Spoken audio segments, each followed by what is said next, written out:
Let me think. Nah, it's really not hard. It's really not hard. The main thing is to stay positive is literally everything starts here. Everything starts in your mind. Everything starts with a thought, then that thought becomes an action. It's simple, but us as humans, we make it a lot more difficult than what it really has to be. And that's one thing that we have to try to change. So let's get into it. Life hack on staying positive, number 1. Create an environment to live in. What kind of environment, you ask? Of course, a positive one. Yes.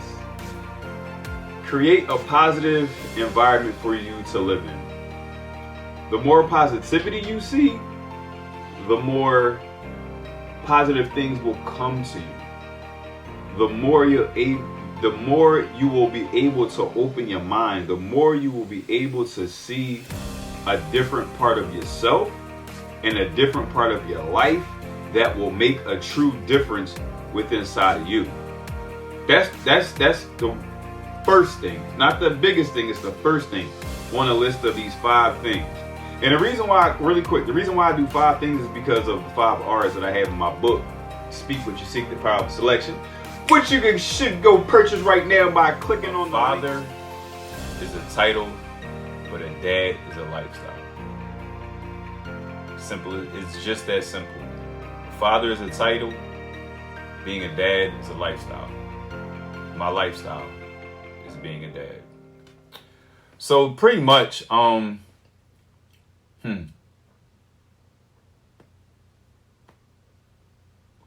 fellas, I don't want you to think that you're a failure at being a dad. We all fall short. There have been times that I felt that I was falling short just for the simple fact that I wasn't there for my son. There was a period of time when I felt like I didn't know my son. And this is within the last, my son is 10. I'm going to say in the last 4 or 5 years. The last between 4 to 6 years of my life has been different. What I had not imagined. However, things have turned around already. But again, fellas, I don't want y'all to think that your shortcomings means you're a failure, because it's not. Your shortcomings just means that you truly have to learn your kid. Whether you're a male or a female, whether you have a son or a daughter, it doesn't matter. They start to mature. They start to learn different things. They start to like different things.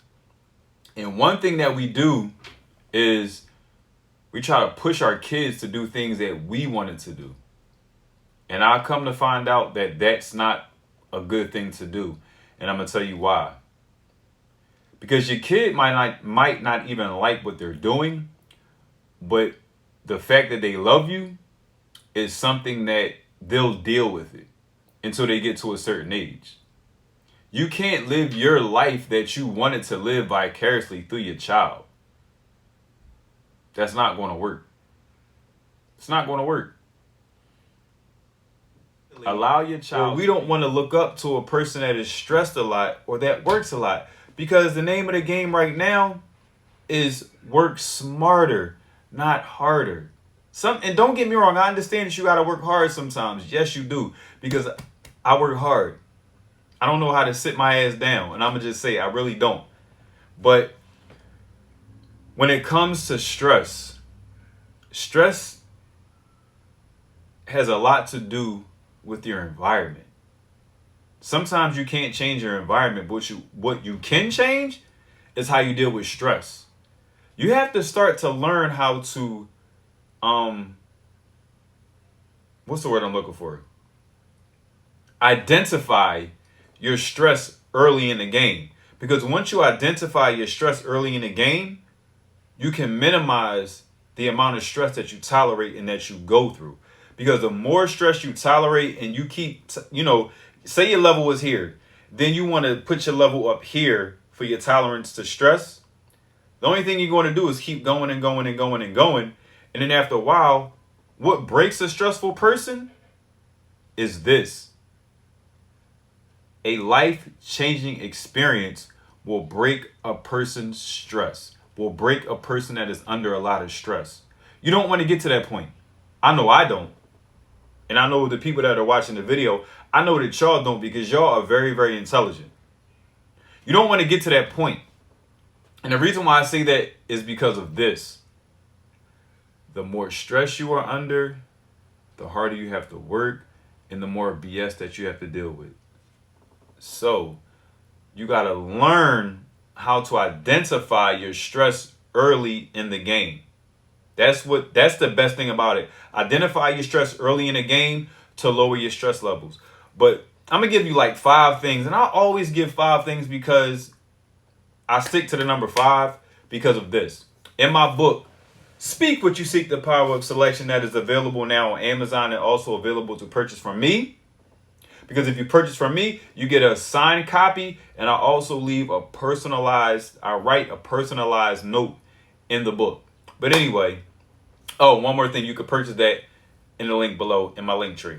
But again, let's get back to the conversation at hand. So, these things that these 5 things that I'm going to give you to lower your stress. What's going on, ladies and gents? It's your favorite guy here, Chris. Listen, I know you can't see me, but you can hear me. And a lot of times, all the time, that's how God works. We look for God in different ways. We look for to whoever it is that we pray to. We look for guidance from that person. But sometimes, you know what? It's directly in our face. We already see it. Sometimes you have to go off the feeling that you have inside of you versus the feeling when you see stuff. Sometimes the best things happen. I'm going to tell you, the best things that do happen are unseen. There are great things that happen as well that are seen, but a lot of things happen behind the scene when it comes to your faith and when it comes to how you feel about yourself. Stay strong, stay positive, recognize who you are, but more importantly, speak to your vision. Why? It makes a difference. What's going on, ladies and gents? It's your favorite guy here, Chris. Listen, I just wanted to say this. What we attract in our life is what we reflect on. What we attract in our life is the energy that we give out towards that certain situation, towards that certain person, towards that certain anything. But please remember, you attract what you think about. You attract the energy that you put out. Think about your life right now and where things are. There are some things right now that are going on in my life that I could be crying about right now, but I'm not. 1, I have faith in God. 2, I stay prayed up. 3, I have faith in myself.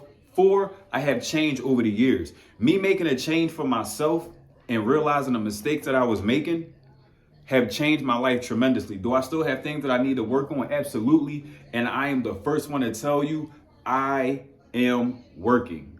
But at the end of the day, if you're not working to make a difference and make a better commitment to yourself, there's no need to work. I'm committed to myself to make a difference in a way that I know in 2022, I'm not going to be the same. So watch what you attract. Watch how you speak. 2 things I know I need to work on: communication and how I speak.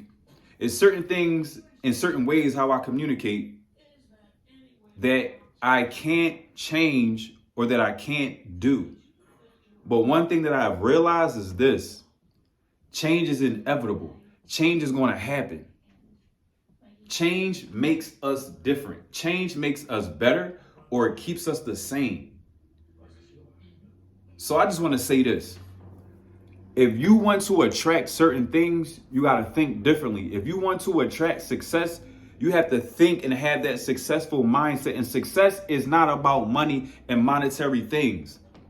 Your definition of success is different than mine. Your definition of success could be money, but mine isn't. My definition of success is having time to do the things that I want to do when I want to do it. Time is my success.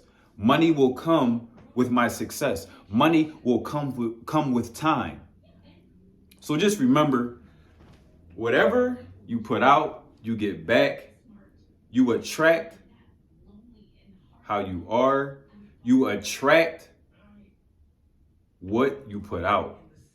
Your reflection is what you attract. That's it. Speak to your vision. Why? As I always say, it makes a difference. Peace. What's going on? Listen, I just want to say this. I don't know who needs to hear this. I don't know you. You may not know me, even if you do know me. I just want to say this. I'm proud of you. You made it through another year. If you're watching this video, I know you have had some ups and downs, but guess what? We all have. More importantly, the best thing that you ever could do is bet on yourself, stay persistent. And another thing, I know times might have been hard. You might not have known how you were going to get out of the situation that you might have been in, but you got it. You made it. I may not know you, even if I do know you. I just want to say this. I'm proud of you, and I want you to keep pushing forward. The strongest survives, the weakest will quit. But one thing I do know, you're not weak. Stay true to yourself, be persistent with yourself, and more importantly, do everything in 2022 with emotion, with vision, and with energy. On that note, I'll see you in 2022. Peace. What's going on, ladies and gents? Listen, it's about time we start really spreading love. Tell somebody that you love them. Let them know that you love them. Fellas, tell your homies, your A1 day ones, that you love them and truly mean it. It's not a bad thing that you tell your homies that you love them, because more times than not, we hating on each other, we doing this, we doing that, instead of telling somebody that we love them. So if you really love your homies, let them know. Ladies, start telling your man that you love him a little bit more if you already do. If you don't, please let him know that you love him. But more than anything, I want to tell you this. If you're not telling your man that you love him, or you're not telling a person that you're in love with, that you're in love with him, or that you love him, please I'm here to tell you. I'm here to tell you this. You look childish and foolish that you're not telling them how you truly feel. Stop going with society and hide your feelings. Let your feelings be known. That's it. Start loving on each other. Tell somebody that you love them to death. With your friends that I'm a YouTuber? No. Are you going to tell them? Yes. Yeah. Knowing him, you will tell them. But anyway, let's get back to it. You know what it is when you see this face and you hear this voice. I want to welcome you to another episode of Making It Happen Mondays. Yeah, y'all, we back at it. So we're gonna do a little bit different today. So listen, what do you want to talk about? My 3D pen. All right, we're gonna talk about this 3D pen, y'all. What do you like about your 3D pen? I like it to draw a person, Mm-hmm. AirPods. Mm-hmm.